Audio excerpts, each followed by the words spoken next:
welcome back to my channel. Today we're going to be making another easy 3-ingredient cocktail, a little sort of riff on the Negroni. You might recognize some of these ingredients. So this is called the Cardinale, and it was invented in Italy in the 50s in Rome, apparently at a hotel called the Excelsior. Now I believe this cocktail was featured in the film La Dolce Vita. I still haven't seen the film. You can shoot me down in the comments. I apologize. I know I should watch it, and I will now watch it. I've not tried this cocktail before, so we'll see. Perhaps a little film night with some Cardinales will be on the cards for this weekend. Anyway, so the difference between this cocktail and your usual Negroni is we're going to switch out the sweet vermouth for dry vermouth. Now, this particular version comes from a bar in New York called Dante and a bartender called Naren Young. So he switches out Campari for contratto, which is awfully convenient because that's what I have at the moment.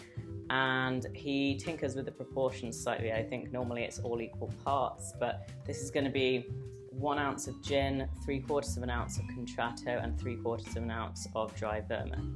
And we're going to garnish with a lemon peel. So let's get started. Try and not stick your eyes to the bowl. We are going to use a rocks glass for this. I feel like I saw the pictures of the more historical drink was served up, but I don't know, I could be wrong, and I don't have a jigger, so give me 1 second, I will be back with a jigger. Okay, back with a jigger and a strainer, which I also forgot. Useless today. Anyway, what was I saying? Yes, so I think it was maybe originally served up, but perhaps this is just a more modern take to serve it on the rocks. So we're going to be stirring all these ingredients as you usually would with this kind of drink where it's just pure alcohol and you don't have any juices or syrups or anything.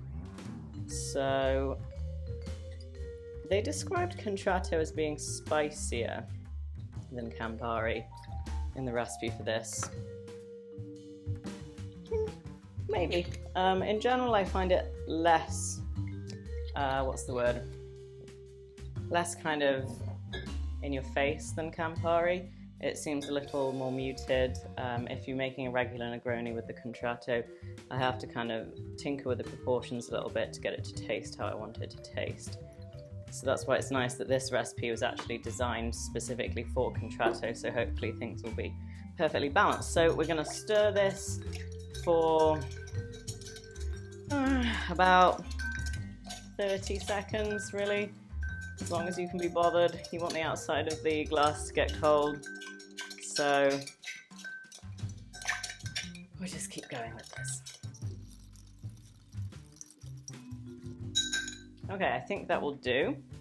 So let's strain this over a large cube. It's slippery. Nice colour. Reminds me of there's a milk punch that I made quite a couple of times over the winter with port. It's like a clarified milk punch.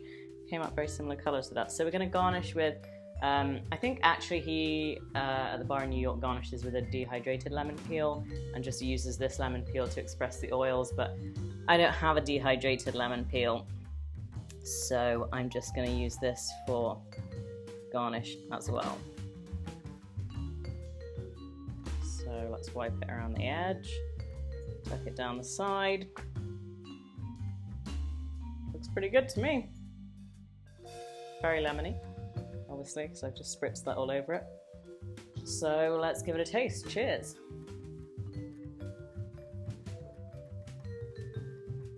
Ooh. It's good. Oh, excuse me, kind of went down the wrong way. Let's try that again.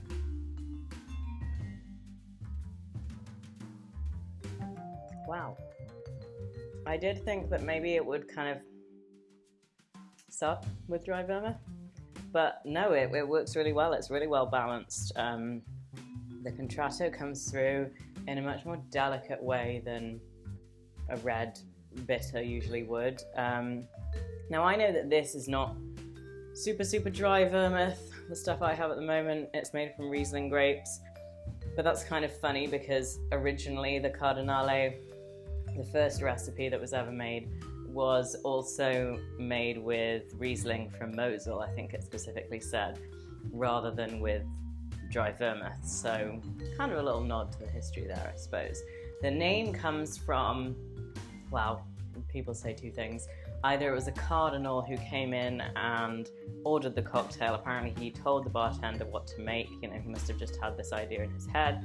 Or it was called a Cardinale after the red colour of the drink, which is kind of the same as the red colour of the outfits that cardinals wear.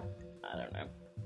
It's all speculation. But yeah, that is a really delicious drink. It said in the article that I was reading on Punch about this drink that it was kind of bitter and more complex than you would find in a normal Negroni. Bracingly dry, they said. And I can definitely attest to the complexity. I would say, like, I feel really pleased with my choice of this vermouth because it isn't super dry and it has a slight florality to it, which I think plays really nicely with the contratto. So I would say this would definitely be a drink to tinker around with and try different dry vermouths because I think you'll get a very different expression each time. But yeah, give it a try. It's a beautiful colour. You couldn't really ask for better.